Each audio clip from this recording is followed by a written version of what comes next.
नमस्ते दोस्तों, स्वागत है आपका मेरे इस YouTube चैनल में। ईएसआईसी से संबंधित अलग अलग जानकारी मैं वीडियो के द्वारा आप तक पहुंचाते रहता हूं। मेरा नाम है जितेंद्र। आज का ये वीडियो यूडीसी ईएसआईसी को जो ज्वाइन होने वाले हैं उनके लिए है। उनका पे स्केल क्या रहेगा और बाकी थोड़ी बहुत जानकारी इस वीडियो में आपको मिल पाएगी। तो शुरू करते हैं आज के इस वीडियो से। गवर्नमेंट ने अब तक ज्वाइनिंग या रिक्रूटमेंट उससे रिलेटेड एक्टिविटीज पे तो रोक लगा के रखी थी, लेकिन लॉकडाउन खोलने के बाद धीरे धीरे एक एक एक्टिविटी नॉर्मल हो रही है। वैसे ही ज्वाइनिंग भी इशू कर दी गई। जिन लोगों के रिजल्ट आ गए थे, जिन लोगों के सिलेक्शन हो चुके थे, उनके अपॉइंटमेंट लेटर इशू हो रहे हैं। अलग अलग रीजन अलग अलग तरीके से ये ज्वाइनिंग करवा रहे हैं। जिनको अपॉइंटमेंट लेटर्स मिल गया है और जो भी सिलेक्ट हो चुके हैं उनको सभी को मेरी तरफ से हार्दिक बधाई है। डॉक्यूमेंट वेरिफिकेशन सेटिस्फैक्टरी कंप्लीट करने के बाद आपको ज्वाइन करवा लिया जाएगा। सिलेक्शन प्रोसेस कंप्लीट हो चुकी है, अपॉइंटमेंट लेटर मिल गया है और अब आगे क्या, सैलरी क्या रहेगी, ये सबसे पहला क्वेश्चन होता है। बाकी कुछ बेनिफिट्स है क्या, काम का स्वरूप क्या होगा, ये सब चीज़ें जानने के लिए आदमी उत्सुक रहता है। तो उसके बारे में ये वीडियो है। ईएसआईसी गवर्नमेंट ऑफ इंडिया का एक ऑटोनॉमस बॉडी है, तो इसकी वजह से सेंट्रल गवर्नमेंट के जो पे स्केल है उसके आधार पर ये रिक्रूटमेंट हुई है। यूडीसी का रिक्रूटमेंट जो होता है वो पे लेवल 4 में होता है, जिसमें बेसिक पे, स्टार्टिंग पे जो होता है वो 25,500 होता है। तो ये बेसिक है। इसके ऊपर क्या क्या एलिमेंट ऐड होंगे ये आज इस वीडियो में हम देखेंगे, और डिडक्शन क्या होंगे वो भी हम जानने की कोशिश करेंगे। तो पे में बेसिक कंपोनेंट हो गया आपका बेसिक, जो आपके अपॉइंटमेंट लेटर में आपको मिलता है। उसके बाद हाउस रेंट अलाउंस दिया जाता है, ट्रांसपोर्ट अलाउंस दिया जाता है और डियरनेस अलाउंस, महंगाई भत्ता, वाहन भत्ता, ऐसे नाम है इनके। तो मुझे लगता है इंग्लिश में आप लोग बेहतर तरीके से जानते होंगे। और डिडक्शन क्या होता है, तो स्टैट्यूटरी डिडक्शन प्रोफेशनल टैक्स होता है, जो हर एक स्टेट में अलग अलग तरीके से गवर्न होता है। और जो सेंट्रल गवर्नमेंट की नेशनल पेंशन सिस्टम है उसके आधार पे सेंट्रल गवर्नमेंट एम्प्लॉयज का जो डिडक्शन है वो स्टैट्यूटरी डिडक्शन है। इसके व्यतिरिक्त इनकम टैक्स का डिडक्शन भी हो सकता है, लेकिन इस पे स्केल पे शायद आपको इनकम टैक्स ना भरना पड़े। तो ये है रफ शीट, जिसमें आपको अप्रोक्सीमेशन आ जाएगा कि सैलरी कितनी बनने वाली है। इसमें हम देखते हैं कि बेसिक है आपका 25,500, उसमें HRA 8%, 16% या 24%, तीनों में से एक हो सकता है। गवर्नमेंट ने X, Y और Z कैटेगरीज बनाई है सिटीज़ की।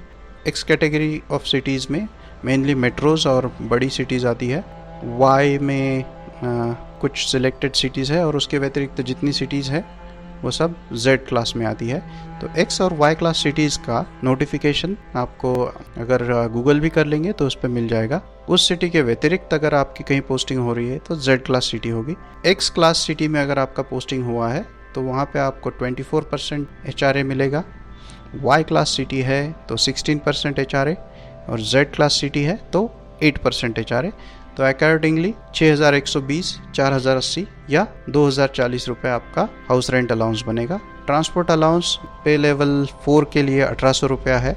ये फिक्स है, लेकिन कुछ शहरों में इसमें भी हायर रेट है, लेकिन वो बहुत लिमिटेड सिटीज़ है जहाँ पे higher rate of transport allowance है। नॉर्मल कोर्स में ये लेवल 4 के लिए 1,800 रुपया है। बाद में डियरनेस अलाउंस मिलता है।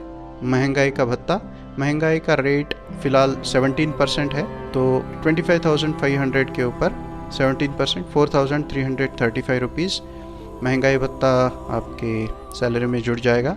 और महंगाई भत्ता जो ट्रांसपोर्ट अलाउंस है उस पर भी मिलता है, तो 306 रुपीज़, तो ट्रांसपोर्ट अलाउंस में 306 रुपीज़ ऐड हो जाएंगे।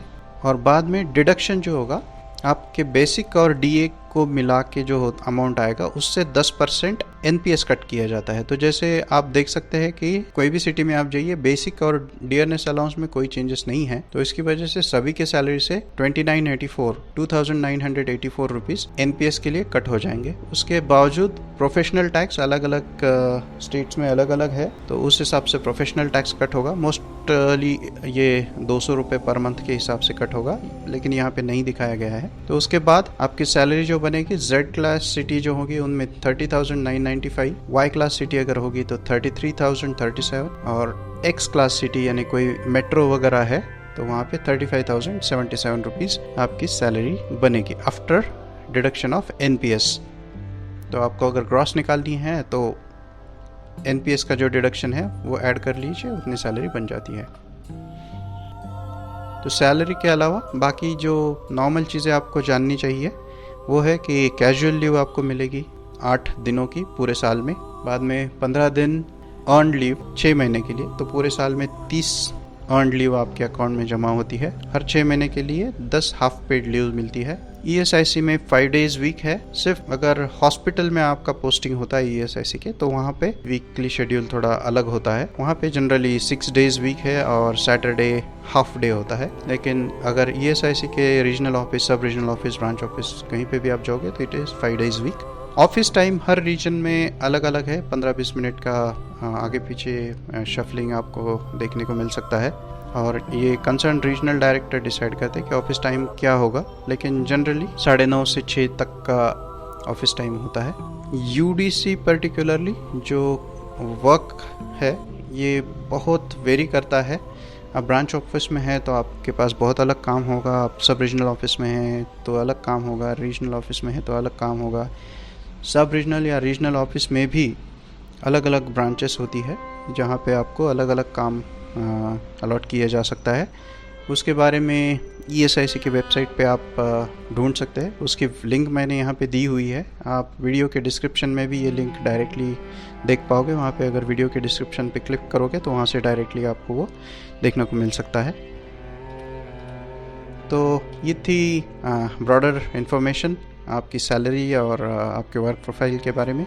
बाकी सब central government employees key benefits ESIC के एम्प्लॉयज़ को भी लागू है। और इसके अलावा ESIC का अलग से एक स्टाफ सर्विस कंडीशंस है, उसके अनुसार आपकी सेवाएं गवर्न की जाती है। मुझे यकीन है ये जानकारी आप काम आएगी। आप सभी को ESIC के साथ करियर के लिए बहुत बहुत शुभकामनाएं। Thank you very much.